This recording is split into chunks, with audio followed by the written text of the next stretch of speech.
Convido os irmãos e irmãs a abrirem a Bíblia no Evangelho de Lucas, ou Evangelho segundo São Lucas, capítulo 14. Lucas 14, leremos do versículo 7 até o versículo 14. Convido a igreja a colocar-se em pé, acompanhar essa leitura com os olhos e com o coração também. Lucas 14, 7 até o 14. Diz assim: reparando como os convidados escolhiam os primeiros lugares, propôs-lhes uma parábola.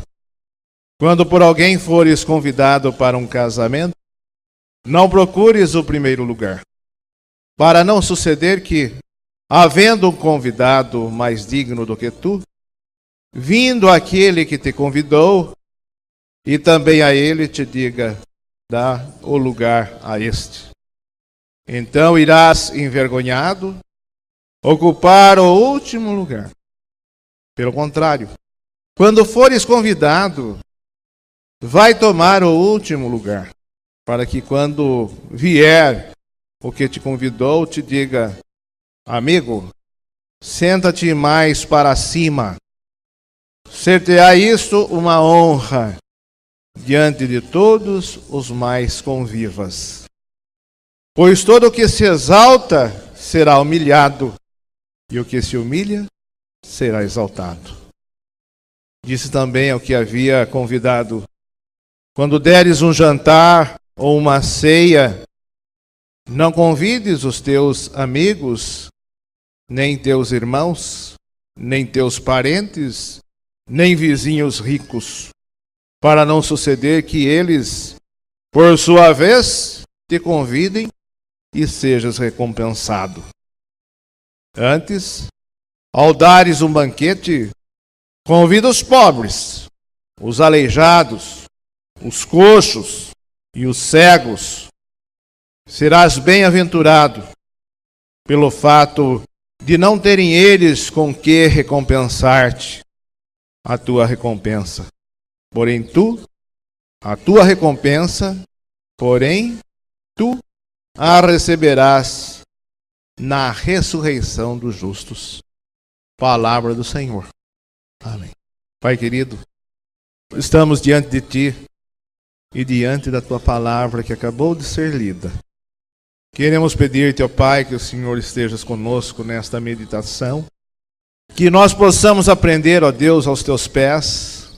Tu venha nos falar, ó Deus, pela Tua palavra viva, penetrante, entre juntas e medulas, que ela não volte para Ti vazia, mas que encontre em nós corações receptivos, que venham fazer diferença na nossa vida lá fora, diante dos homens, para a propagação do Teu reino, para o testemunho da Tua obra. Fica conosco, sê sobre nós. Tira tudo que possa estar atrapalhando ouvir a Tua voz. E que nós possamos estar sintonizados, ó Pai, com o trono da graça, querendo ouvir a voz do nosso Pai, querendo ouvir a voz do Senhor, nosso Deus. Fala conosco, Senhor. Continua conosco. É o que nós te pedimos e te agradecemos, no nome de Jesus. Amém. Os irmãos e irmãs poderão se assentar. À luz do texto lido, o tema desta mensagem é: o banquete já está preparado. Onde você se sentará? Quem você chamará para essa festa? O banquete já está preparado. Onde você se sentará? Quem você chamará para essa festa? Esse é o tema da nossa mensagem. O texto que nós lemos nos apresentam dois cenários, ou se referem a eles, dois cenários bastante parecidos. Um primeiro do casamento, o segundo de uma reunião também festiva, onde está acontecendo um banquete, um ambiente de festa. E o texto começa registrando como chegam os convidados. Jesus, através dessa parábola, ensina aqueles seus ouvintes, começando por aí. Como chegam os convidados para a festa, alguns disputando com certeza lugares, querendo ocupar os primeiros e com as suas diferentes significações. Num segundo momento, também uma outra reunião, um banquete, e que tem uma lista estranha aos nossos olhos de convidados presentes que virão fazer parte dessa festa. Quem entra na lista desses convidados são pessoas que para nós são insignificantes. Portanto, esse texto do Evangelho de Lucas 14, 7 e 14, nos traz pelo menos duas grandes lições, duas importantes lições, duas lições sem as quais nós não praticaremos jamais, em tempo algum, um cristianismo genuíno.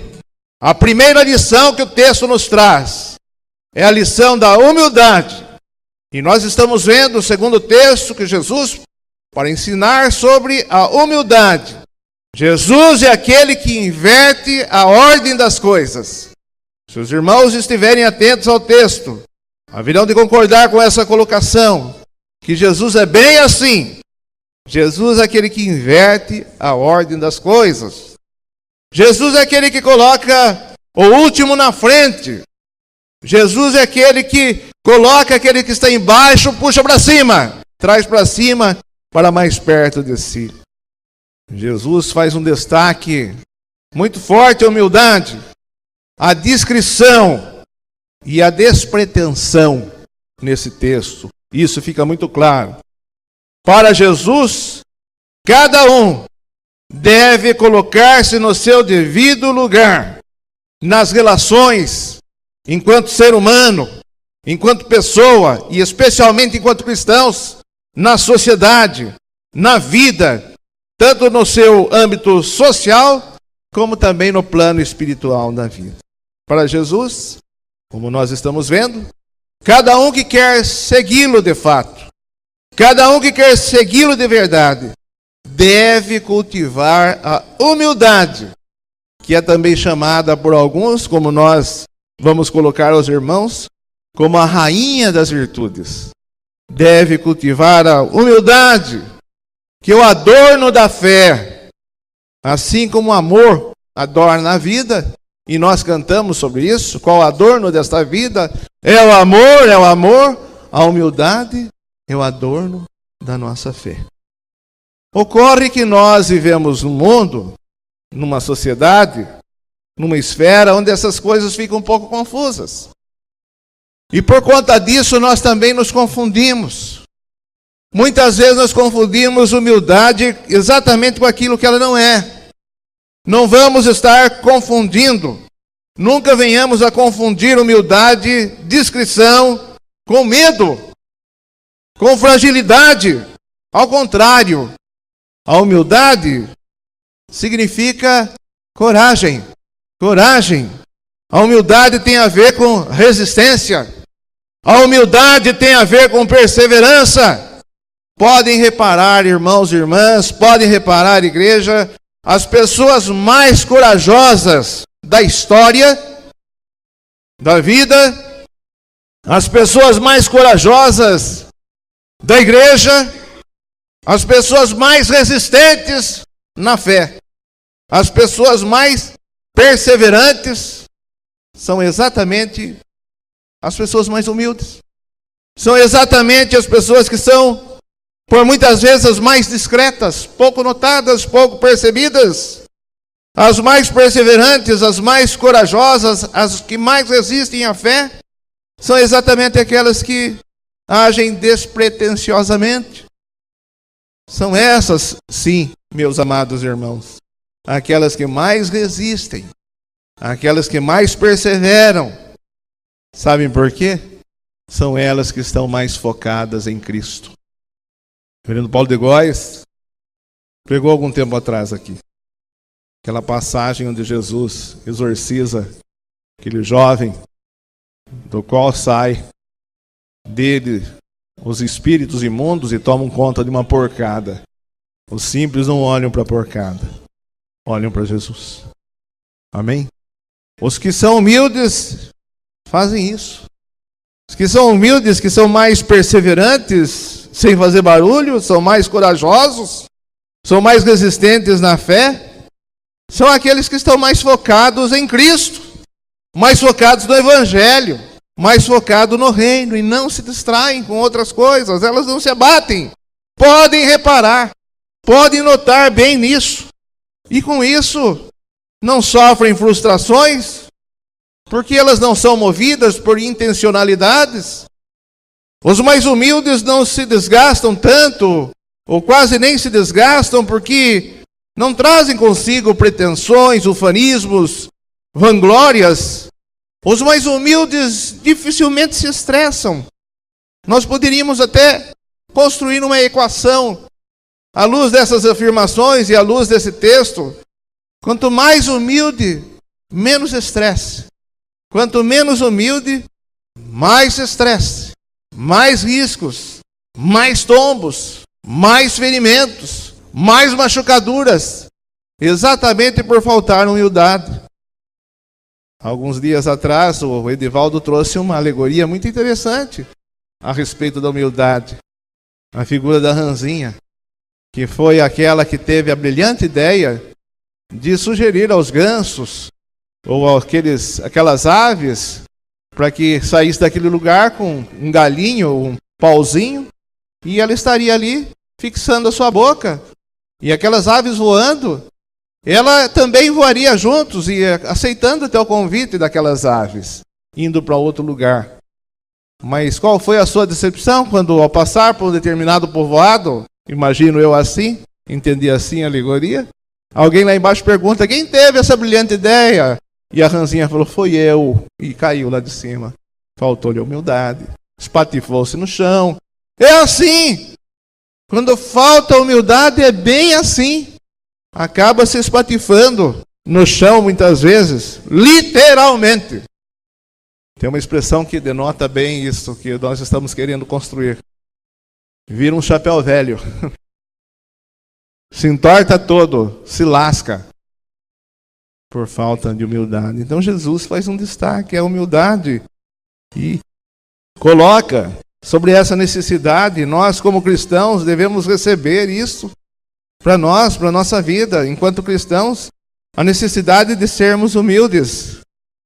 Alguém coloca bem assim que ser humilde é reconhecer o preço pelo qual foi comprado. Para o cristão, humildade deve ser entendida, concebida, apreendida, praticada bem dentro desse crivo. Que a humildade é compreender, é reconhecer o preço pelo qual foi comprado. Porque quando se reconhece o preço pelo qual foi comprado, isso o faz e nos faz mais humildes. Pobre de nós, se dependesse de nós, se não fosse o alto preço que nos comprou. Ser humilde é reconhecer o valor do sangue de Jesus. Ser humilde é reconhecer o que ocorreu no Calvário, na cruz, para a nossa vida. E assim reconhecer que é por isso que ainda nós estamos vivos e estamos aqui. Amém? A palavra de Deus coloca bem sobre isso através do Evangelho. O texto, sem dúvida nenhuma, é um convite aberto a essa reflexão nessa noite e durante toda a nossa vida sobre esse tema da humildade. E, sobretudo, não ficarmos somente no plano da reflexão. Nós precisamos parar de entender somente nesse plano. Até porque nós não somos um grupo de pessoas que são chamados para ficar refletindo. Mas isso deve ser levado a ser colocado em prática na nossa vida. Jesus não chamou para si pessoas para refletir somente. Mas Jesus chamou para si pessoas para refletir, para pensar profundamente e colocar em prática aquilo que Ele está dizendo. E Ele está dizendo isso nessa noite. A palavra de Deus, o Evangelho é bem claro nesse sentido. Ao se referir a essa parábola, onde Jesus dá um destaque a essa grande lição da humildade, o tema da humildade é tratado nessa porção do Evangelho. Essa é a primeira lição. Precisamos ser humildes. Amém? Precisamos. não seremos agradáveis a Jesus. Se nós insistirmos em não ser. Não dá, é impossível ser agradável a Jesus sem essa marca da humildade. E essa marca da humildade, ela fala maior, de maneira mais profunda e melhor, mais forte do que qualquer discurso. Precisamos vivenciar isso enquanto igreja, de maneira ou seja, de maneira interna entre nós, enquanto irmãos e irmãs no Senhor Jesus. Como também nós precisamos cultivar essa marca da humildade também perante a sociedade, no mundo que nós vivemos. Vocês já imaginaram, os irmãos, as pessoas falando que nós somos pessoas arrogantes, soberbas, difíceis de lidar, pessoas que pensam que são, pessoas que querem estar sempre em evidência e assim por diante? Isso não promove o reino de Deus, não promove o Evangelho, não promove o nome de Jesus Cristo. O que promove é exatamente isso que Jesus está falando. Não querer ocupar o primeiro lugar, mas ter calma, ser humilde, deixar que Ele chame, aquele que o convidou, chame para mais perto de si. A segunda grande lição não é menor que a primeira. A segunda grande lição é a lição da acolhida ou da hospitalidade. Quando nós vemos nesse texto aí, aqueles que estão sendo convidados para o banquete. E pela lista e pelos convidados, se tratam daqueles que são esquecidos, aqueles que são abandonados, aqueles que são marginalizados, aqueles que são deixados de lado. Portanto, nós podemos ver que Jesus está com isso chamando aqui e ligando diretamente a necessidade de amor. A acolhida, a hospitalidade está ligada ao amor. Digamos que você fosse organizar uma festa, fazer uma festa hoje em dia. Por certo, antes dela acontecer, você ia sentar, planejar essa festa. Certamente você sentaria, se não sozinho, com alguém, para começar a elencar os nomes, quem você fosse convidar. Quem é que você colocaria nessa lista? Essa é uma boa questão para entender bem esse texto. Se você fosse fazer a lista dos convidados para a festa que você vai promover, quem é que você colocaria nessa festa? E notemos bem, na lista de Jesus, diferentemente da lista dos homens, são lembrados exatamente aqueles que são sempre esquecidos. Na lista de Jesus não devem entrar os amigos, aqueles que possam recompensar. Na lista segundo Jesus não devem entrar os irmãos que também tenham condições de recompensar, de retribuir. Na lista segundo Jesus não são os parentes que também porventura providos de uma situação privilegiada possam retribuir o banquete que você está oferecendo. Nem tampouco os vizinhos, os mais ricos. Enfim, não são pessoas que tenham posses, que possam pagar-lhes com a mesma moeda. Mas que você, que sejam convidados, e entre para a lista pessoas que sejam dependentes e desprovidas de posses e condições financeiras. A lista segundo Jesus é uma lista muito estranha diante dos olhos desse mundo, dos seus conceitos e dos seus valores. A lista segundo Jesus é composta pelos pobres. A lista segundo Jesus é composta pelos aleijados, pelos coxos, pelos cegos, enfim, por pessoas que têm as suas limitações, que por elas serem limitadas e serem independentes, eles estarão exigindo maior atenção, maior cuidado, mais amor daquele que os convida. Notem bem, e contextualizando ainda mais, sem medo de errar, na lista de Jesus entra a ralé social. Os irmãos estão percebendo? Na lista de Jesus são essas pessoas.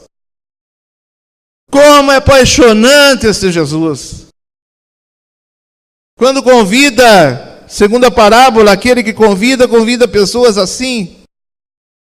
Só quem ama faria uma lista dessas, como Jesus. Um banquete para pessoas tão carentes, tão necessitadas, como estas que Jesus coloca nessa parábola. Alguém poderia retrucar-me diante dos comentários bíblicos que eu estou fazendo, com todo direito. Ah, mas pastor, do jeito que o senhor está falando, vou ter que convidar então pessoas assim? Vou ter que convidar também prostitutas, criminosos, talvez até alguns gays e outros mais que fazem parte dessa ralé? Escuta bem. O dono dessa festa não é você, nem sou eu. Fique tranquilo. Aquiete-se no Senhor. O dono dessa festa é Jesus. Amém? E é Ele quem convida à sua maneira, conforme Ele está colocando aqui. Quem nós pensamos que nós somos? E aí está o exercício da humildade. Coisa que os fariseus não queriam fazer. E que Jesus estava espremendo eles ali naquela hora. Jesus, é Ele o dono da festa. O dono da festa é Jesus, é Ele quem chama, é Ele quem convida, é Ele quem escolhe os seus convidados. Não é discussão, debate e questão de gênero que nós estamos levantando aqui alguma bandeira nesse sentido, de jeito nenhum. O que nós queremos dizer é que Jesus é o dono da festa e é aquele que convida. Sabe por que Jesus contou essa parábola? Porque Jesus estava falando bem assim, conforme nós estamos lendo, e nós precisamos entender bem isso. Porque quem está falando é Jesus, os lábios mais puros, que já passou pela face da terra, como nós dissemos hoje de manhã. Sabem por que Jesus estava dirigindo essas palavras, contando desse jeito? Falando dessa festa, onde alguns queriam ocupar os primeiros lugares e não deveriam agir assim para não passar um vexame. Assim como aquele que fosse fazer o banquete, que convidasse aqueles que fossem mais desfavorecidos, aqueles que não pudessem retribuir com outra festa, porque é assim que Ele quer. Jesus estava fazendo esse ensinamento exatamente porque Ele estava diante de pessoas e vivendo num tempo em que essas pessoas precisariam ouvir isso. E essa fala de Jesus tem um teor de contestação à falsa religiosidade. Esse elemento está presente nessa passagem. Jesus estava contestando uma religiosidade falsa que estava sendo vivida no seu tempo pelos chamados e famosos fariseus, para chacoalhá-los. E esse era um dos destinatários da sua mensagem. Mas tem um outro. Jesus estava falando assim, ensinando daquele jeito, porque Ele também estava querendo que aqueles que estivessem dispostos a segui-lo, se sentissem desafiados. Portanto, Jesus estava desafiando aqueles que querem ser seus discípulos e querem servir. Tanto fariseus como quem quiser ser meu discípulo deve se enquadrar ou se esquadrinhar nesses valores. Ter isso como balizas para a vida. Portanto, ninguém escapa à sua mensagem. Essa mensagem não tem essa é para mim, é para fulano, é para todos nós. Para toda a igreja. Para todo aquele que de fato quer ser um cristão. Amém? A mensagem de Jesus, a postura de Jesus, o exemplo de Jesus é desafiante. Sempre, em todo tempo, nunca deixou de ser para quem quer servi-lo de verdade. Notem que Jesus, através dessa parábola, desses ensinamentos, Ele propõe uma nova realidade, uma nova ordem, bem diferente da ordem dos homens. Na ordem que Jesus passa a estabelecer, desde o primeiro primeira lição da humildade, como da hospitalidade ou da acolhida. Desde o começo do texto, a ordem que Jesus começa a estabelecer é uma ordem onde não há espaço a privilégios, não há espaço a benesses, não há espaço a alguns agrados, não há espaço a nepotismos, ou seja, favorecer alguns. Para Jesus, para o Evangelho, para o verdadeiro cristianismo e para o verdadeiro cristão, não pode haver a lei da compensação. É isso que Jesus está querendo dizer. Não pode haver o toma lá da cá, por exemplo. Não pode haver. A lei de Gerson, tirar alguma vantagem, não pode haver. Para Jesus, quem age assim está errando, quem age assim está sendo reprovado. Quem está agindo assim vai se dar mal. Ouçamos bem o que o Espírito está nos dizendo.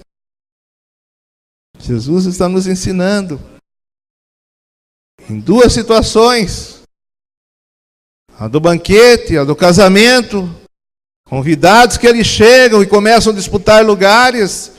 Pessoas que estão chegando para uma reunião também celebrativa, festiva. Quem é que está vindo? Quem são os convidados para ela? O que Jesus está querendo nos ensinar, meus irmãos, é que aqueles que não fazem as coisas com interesses pessoais, aqueles que não fazem com o intuito de receber alguma retribuição, e é assim que se deve fazer, não estão em busca disso, de privilégios ou de destaque, a esses é Ele quem vai recompensar. Não é ideia minha, olha no texto. Esses que serão recompensados, e recompensados muito bem. A paga não é de homens, mas a paga, a recompensa vem de Deus e vem com excelência, vem com bênção, vem com galardão, vem com ressurreição. O texto é muito claro, termina falando exatamente disso, de ressurreição, ressurreição dos justos. Haveria algo maior do que isso? Meu irmão, minha irmã, haveria algo maior do que isso? Ser um participante na ressurreição? Fala a ressurreição dos justos que foram justificados no sangue do Cordeiro. Essa é a recompensa. Essa é a recompensa que a igreja deve buscar. Essa é a recompensa que o cristão deve estar sendo atraído por ela. No ensinamento de Jesus, precisamos ser humildes. No ensinamento de Jesus, precisamos receber aqueles que são marginalizados. Precisamos acolher aqueles que vêm sendo esquecidos. Mas nesse acolhimento não se trata de pessoas com recursos. São pessoas que não têm como retribuir. Não é fácil ser cristão, não é verdade? Não é muito fácil ser cristão, não é verdade? A religiosidade não é tão difícil. Mas um cristianismo de verdade não é fácil de ser vivido. Não é à toa e nem por acaso que alguém recentemente disse: ando muito preocupado com as formas de cristianismo que andam existindo. Cristianismo segundo a Bíblia e segundo Jesus é muito desafiante. Mais do que você e eu possamos imaginar. Ainda bem que Ele é gracioso quando nós falhamos. Ainda bem que o plano de fundo do Evangelho é a graça de Deus, a graça do Pai. Senão, já estaríamos perdidos. Eis o banquete, já está pronto. Hoje é dia de Santa Ceia, é assim também. O banquete está preparado. Onde você se sentará? Quem serão os convidados para essa festa? Todos têm a mesma oportunidade, graças a Deus. Pensem bastante nisso. Aqui. Especialmente aqueles que não têm participado desse banquete. Para que faça parte dessa festa. E ouça o convite de Jesus. Não tenha vergonha da lista que Ele faz. Porque é bem assim. É bem assim. A lista de Jesus é uma lista diferente. Amém.